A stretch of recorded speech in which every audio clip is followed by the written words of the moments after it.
And we are back again. Greetings to you. This is Healing for the Family. You are welcome. This is a podcast we hope will redeem the place of the family as the basic unit of society. And today we are continuing on the conversation with Bobo on walking through the valley of grief. Bobo, we had the conversation in the last episode, and we said we'll come back and talk about how your faith has carried you through grief, because you had started mentioning that.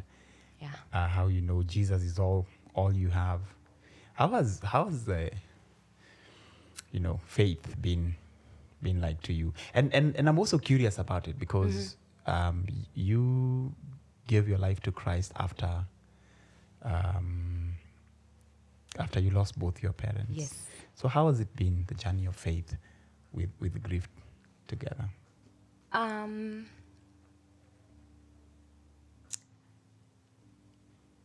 found healing in my faith. One of the things that I don't know that I had lost was hope of life. So in my faith, I found back the hope of life, just hope in its. Yeah. Losing my mom, I remember my mom's funeral. The priest was preaching, and he just looked at us and he said, just know you're not left alone. You have, God is the father of the orphans and the widow. And I wasn't born again then, but that stuck with me. It just stuck with me, the fact that God is a father. And so when I cleared campus, that's when I got saved. I was coming into this world and I was like, whoa, I don't have the people who can guide me in that way. And so that's not the reason I got saved, but I got saved. And getting saved is, I've experienced God as a father. And it's been so easy for me to relate to God as a father. I don't know, maybe it's just the kind of father I had. And so it's been so easy to replace God as a father. And it's also been so easy to rely on God because, like I told you, I saw my father as a God. And to me, my father had the solutions to every single problem, not only for our family, but for the extended family. And he was the glue that held this family together, and he was just the last born, And so to me, I looked up to my father. Then I didn't know my father was like an idol for me. And so losing my father and now gaining my faith is when God stripped me that anything that is just above my earthly father is God, because no one else I have never actually met someone I can compare to my dad. And so for me, in that sense, it's easy for me to relate to God as a father and to relate just to God as a supreme being, I think one of the journals I wrote to my dad on his 10th anniversary is I just told my father, you are not God. If your children lived after you, and we survived and we thrived after you left. It was just a realization. I think my dad's 10th anniversary was a realization for me that for sure my father wasn't God, And so knowing that was removed and God himself came, it's so easy, know, it's so easy to see God as a father and as the most supreme being. So I can say, I can say without a doubt that I know now that God is a father. And at this point in my life, I can say that I relate to God as a father.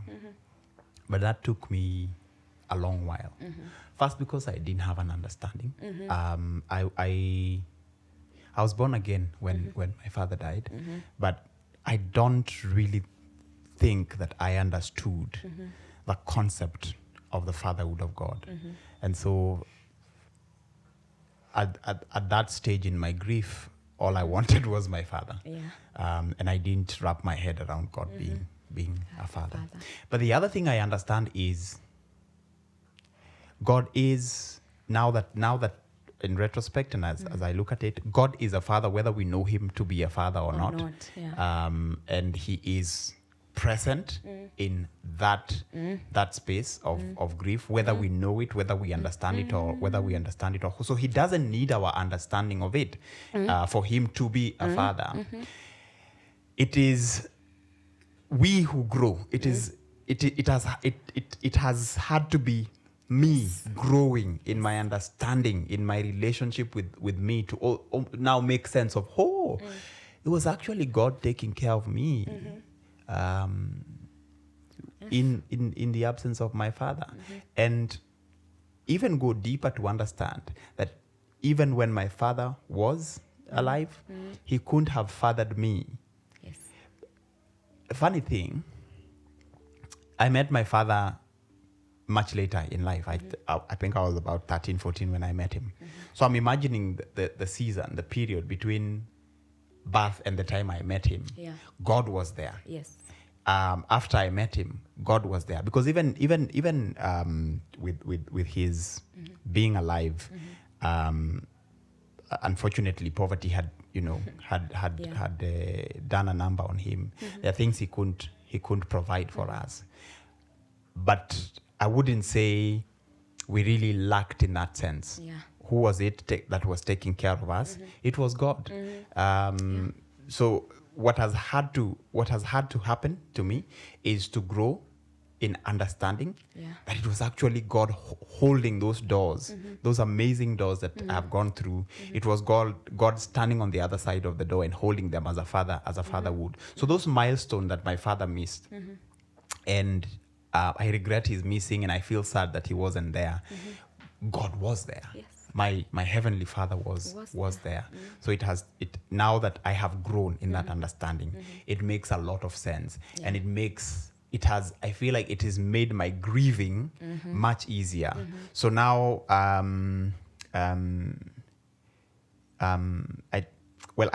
don't want to say I don't miss my father as much, but I am more at ease in those milestones. I'm looking forward to so I'm taking my master's now. I'm looking forward to my ordination. If you asked me this 3 years ago, I'd say, what's the point? And I feel like that's one of the reasons it's taken me such a long time to go back to school and do my master. What's the point? I'm going to graduate, and Dad's not going to be there. But now with that understanding, I am looking forward to these things, because I know my heavenly Father is going to be there, and he's filled that gap. Yes. Yeah. I agree with everything that you said. For me now, working with God in the process of grief was, like I said, replacing, and I use this loosely, replacing my father with God was so easy in the fatherhood aspect. But him being a provider, my dad was a very good provider in that aspect. So I don't struggle with God in those sense, because I keep saying, if my father was good at providing, you are better, and you're the one who gave him that provision. Are God. You are God. And so that is ease in the sense. But now walking through, I think for me, now dealing with life, you see, dealing with life, I don't want to deal with life. Like, I don't want to make decisions by myself. I want to, and it's until I had a housemate. And sometimes when you lose your parents, is until I had a housemate and her mom is calling her every day. That's when you realize, wait, I don't have a mom calling me every day. It's small things like those. But then you realize that you have someone who's ever present. I personally feel like God is he's present in everyone's life, but I feel like he's more present in mine, because I don't have, if I want to make a decisions, you see, even when I was joining ministry, my siblings could tell me either join or not, but they can't make the decision for me. But my father could have told me, I don't want to see you there, and I would have been, okay, it will have pushed my ministry in that sense. So now having God and he's the person that I can only take my issues to, you know. So it's self-pity out of it. And that's why for me, when I say I'm an orphan, it's such a difficult word for me to come out of my mouth because I haven't felt like it, because my siblings have stepped into the gap, but also spiritually, God has been so present in my life. Since I gave my life to Christ, I talk to God. I sit down and I talk to God like we are buddies. Like I walk, I talk to God. He's been so present, and he's only not come as a father. Even the gap of what I feel a mom, the care of a mom, the nurture of a mom, God has been so kind to me. So in some essence, I feel like he's also being a mom to me. And then Jesus as a friend, God as a comforter, you know. People ask me, you know, I will start businesses and I will stop businesses, and people will ask me and people don't understand. But God understands me and understands where I'm stuck even more than I do. So in that sense, for me, when I say Jesus is my everything, it's truly because I had lost hope in life. I didn't know I had lost hope, but I had lost hope in life. Even when we were looking, you know, when you're looking for jobs, this is Kenya. It's about who do you know. And then I'm like, I wish my dad was here. He knew people, you know, or at least he would have made something work. And now you have to navigate, and every opportunity is just you and and God. Yeah. So for me, in essence, that's why, God is ever present. And that's what I want to emphasize, is ever present. Because I don't want to make it seem or sound like we are saying God is present from the day you lose a loved one. I think it's I who grew, it's we who have grown in our understanding of his presence. But even before we understood him, even before we understood his presence, God was there. And it is he who carried us along through that period of grief. And you have used words like, he's a comforter. My heart has felt the comfort from him in a way that words of man could not have comforted me before. And that still happens up to now. Because the thing about grieving of loved one, people think that it goes away. That with this is 14 years later, and I still cry. I want my daddy, and it is it's in those moments that the Spirit of God reminds me, he's always been here. Your daddy has always been here. The man you miss is just a person I sent to represent me, to be that figure of presence, but he was really representing me. Yeah. Some people, a lot of people, drift from the faith. I guess as a consequence of grief, you can't understand if God is loving. Why take my dad or my mom or my wife or my sister or my son away? And grief, instead of strengthening their relationship with God, it rips their faith apart. What are some of your observations as far as the drifting from the faith is concerned? Because you have kept, you have walked that journey of faith. You had, even before you gave your life to Christ, you had an understanding, some understanding of faith, and that faith has kept you, and even as you have been grieving, you have kept very solid in your relationship with God. What has kept you really? Jesus. For me, not me. I think now when I talk about, I got into depression when I lost I got into depression, I got into suicidal thoughts, and for me then Jesus truly came and picked me up from where I was, and I got born again. And I didn't even know I was going through these things, and so I got born again, and I don't know. You know, we think of God being a being so distant, you know, but Jesus was so close to me. He was walking with me. He was teaching me. He was guiding me. All the things that I was missing. You see, that's the thing. Because all I was looking for is someone to guide me in life. It's someone to tell me, I'm here. I love you. You know, it's someone to tell me, Bobo, you can do this. It's all these things that as children you're told by your parents. You know, it's the business of your parents to build your self-esteem. You know, and so in that way, Jesus, it was so evident in my life. And let me tell you, even with faith, I found Christ, but I still experienced another loss while I was a believer. You know, when I lost Shiro. Yeah, Shiro was your best friend. Yeah. I was like, man, I'm like, you know what? I had just gotten around accepting the fact that we are burying our parents. But now you're telling me I now have to bury my friends in our 20s. I think that's when I was now like, you must be joking, God. And you see, for me, it's talking to God and asking God. She's the one who wanted life, you know. For me, I was okay. I was like, you know what? I've experienced death, and now she's the one who's gone. And I told God, I can't handle another death in my life. You know, that's the other thing about death. You're always looking back. Yeah. It's a trauma of death. You're always, Yeah. knowing that people can die. You're Yeah. constantly in that fear that you might receive that news. Yeah. And so for me, losing Shiro, I think that also broke my faith. Yeah. In the sense that I was just like, God.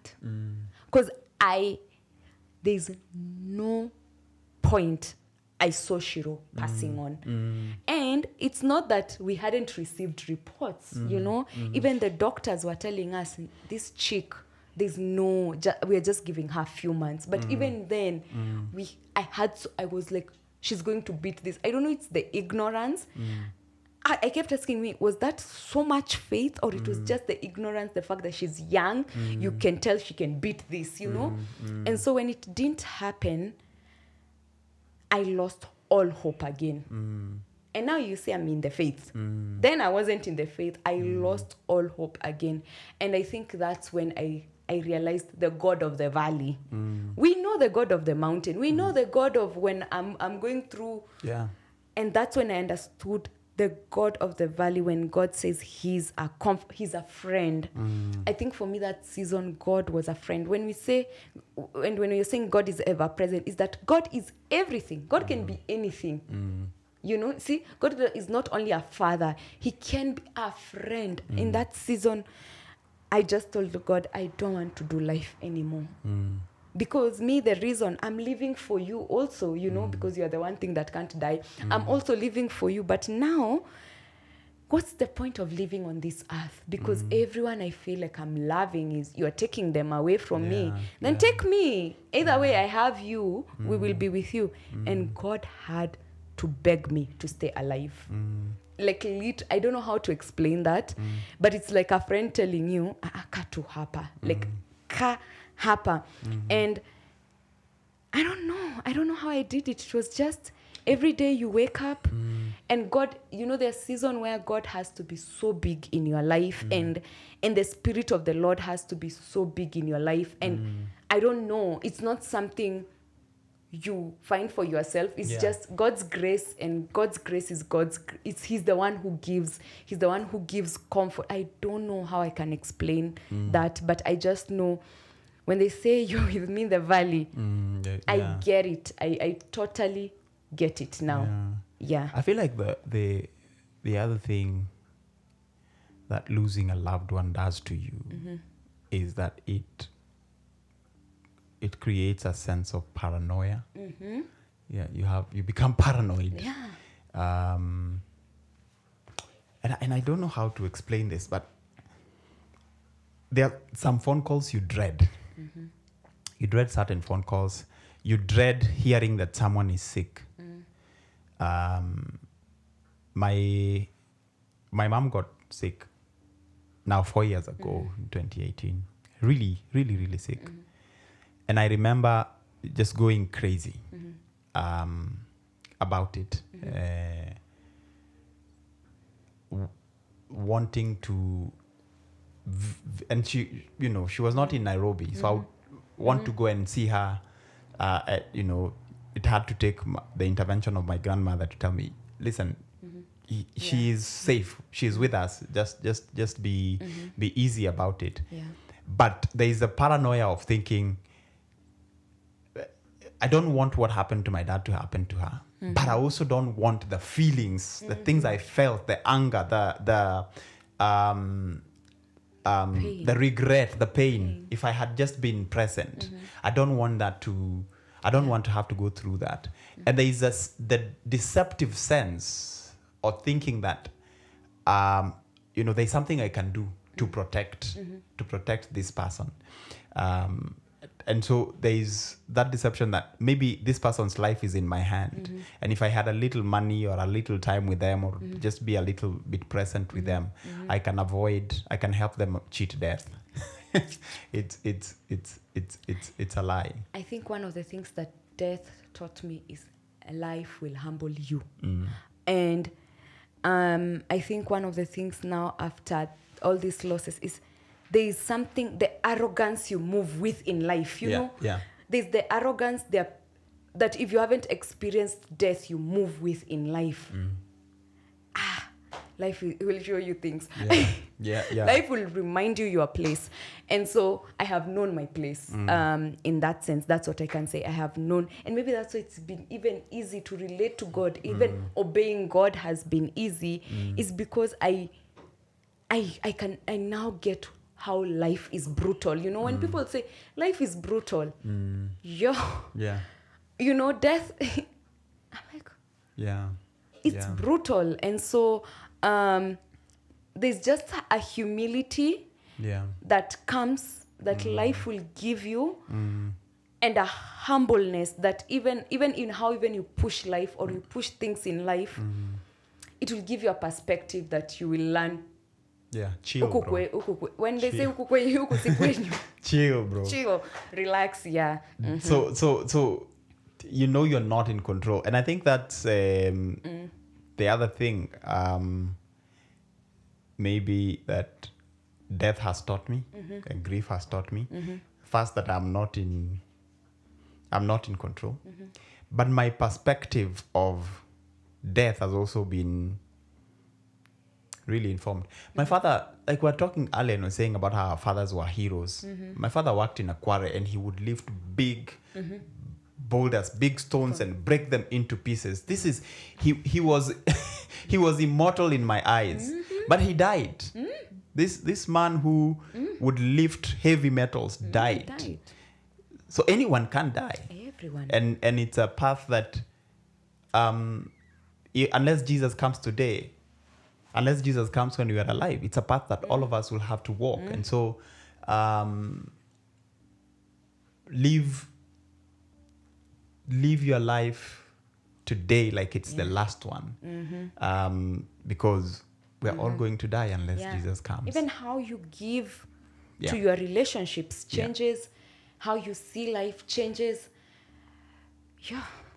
I for me, grief is something I wouldn't wish on anyone. And and now talking of trauma of griefs is for me mashakayas. When you see someone has lost a parent, you just imagine, and you can't imagine someone's journey for themselves, but it's just, you imagine your own journey, and then you see this person and you're like, oh my gosh, you're in for a rough one. You're in for a rough one. But then I don't like it. Does it get better? It does get better, but does it? You just learn to live with it. You just learn to live with it. For me, nobody can take the place of my mother in no way. And the fact that God is telling me I'm going to have a long life, my mother's voice, my mother's voice is in my head. There's no day I will quiet my mother or my father's voice. So in essence, grief never goes away, because my default setting is, what will my mother say? How will my mother arrange her house? Even 10 years down the line, you will think you get references from other things, but you will constantly go back to your mother and to your father. You just learn to live with it. You just learn to live with it, because the only better is mom being here. Is mom being here, yes. Is that Yes. being here. You've done therapy. Yeah. How has that been helpful? Oh my gosh. So therapy is where I think I got, like I told you, my first grief, processing it, I don't think it was a healthy how my therapist was so shocked. You didn't go for the burial. How did you process that, you know? And so every other death, I think my mom's death was the easiest To death. process. Even letting go of my mom. I remember even before my mom passed, we actually prayed to God and told just God, you know, it's okay. You can take her. It's okay. We have released this woman. So that was easy. But now when Shiro passed, I think for me it was when I was like, I can't do this anymore. I just couldn't know how to get to accept my friend's death. That was so difficult for me, in such a way that God had to tell me, you know what, you need tools and ways to process this. And so I got into therapy, and in therapy now you realize you are not only grieving, is then when you realize that there are actually things, there are questions you've been wanting to ask, there are things you've given up on, you know. Having a family, for me, having children, you know, I will always joke around with people, I don't want to have children, but because I was like, you know, now you sit back and you realize it's because at some point I felt my father has left me, my mom just, and then I'm like, sasa mimi nitaacha watoto wangu na nani. What if, you see, that's the thing with the death. I can die at, you see, for me, it's also looking at the bigger picture. At least for me, you know, I tell myself, at least for you are left at the age of 18 with siblings. There are some parents who die at the age of, the children are left at 3 years old, and so you don't know that is what grief or you are losing your parents did to you. And so now bringing that to surface, now I know what I can take to God, and we can know what to deal with, and I can release those things to God and know it's okay. It's okay. I will die yet. But also, I have lived past my parents, and I have been okay. For the few, I don't know. As far as you're concerned. I think I am alive. Yeah. So, in that essence, is also trusting that God will have my family, whether I'm here or not here. Yeah. Yeah. So growing it, you know, trusting God, growing in trusting God, trusting that He has good plans. Yeah. And going back to that word, remembering that we are not in control. You know, would you recommend therapy to anyone going through grief? Yes. I'll recommend therapy to everyone. To everyone. Everybody, all of us, we go to therapy. To everybody. Yeah, for me, it was on grief. But even in that, it's something, you see, it's a trauma. All of us have traumas, and it's different traumas. And for me, it was even, I thought I was going to deal with the grief. Tell me how to stop this pain. And then it's even in the losing of your mom, and you start talking about childhood trauma. You start, even why are you processing the way you need to process? So not only just on the grief part, just everyone needs to go. Everyone needs. Yes, but definitely someone who's going through grief, talk to somebody, you know, especially because it's so hard to process. It's really, really hard to process. How are you now? How are you? Where do you feel you're at? As far as grief and processing grief over these many years, losing these many people, where do you feel like you're at now? I feel unstuck. I am unstuck. Finally. I didn't know I was stuck, but now through therapy we realized I was stuck. Now I am unstuck. Now even my view of life, I want to live life, I want to enjoy life, without, it's accepting. You see the thing that you're saying, like, it's accepting that there's something, that life happened and life will always happen. We live in a broken, Wow. it's life. Everyone will die, and tomorrow I might experience another death. But for me, I am so much better now. I want life. That's what I can say. I'm in a season whereby I can say I want life. I didn't want life, but now I want life because I've accepted it. I've been kind to myself. I've told myself it's okay. It's okay to lose parents.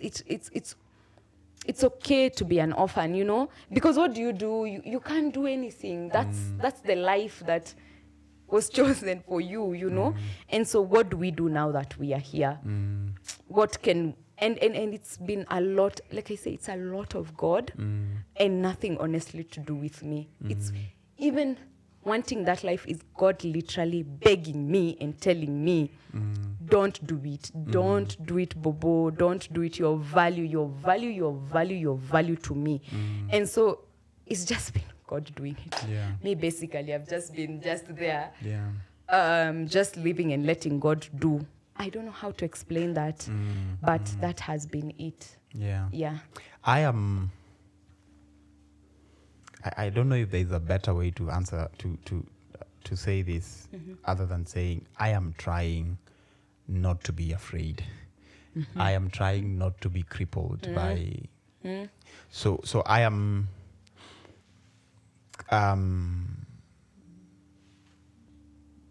Getting a boldness. Yes. To do those things that I've been afraid to do, to make those decisions that I've been afraid to make without my father. Yes.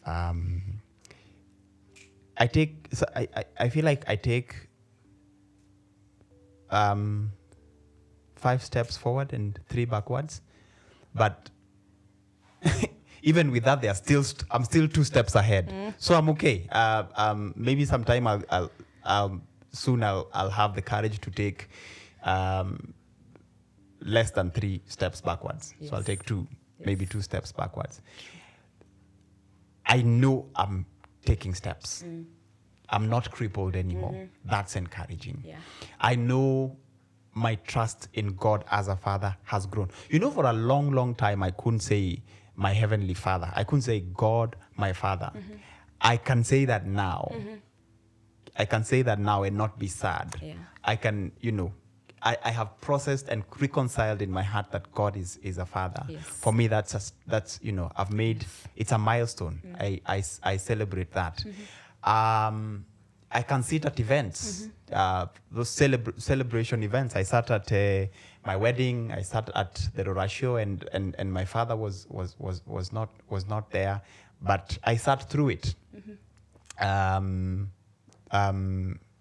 There was grief still, but I sat through it. I missed my dad, but I sat through it. I went through those processes that I wishing my father was there. So I am celebrating those milestones. The grief is still there. Yeah. It's still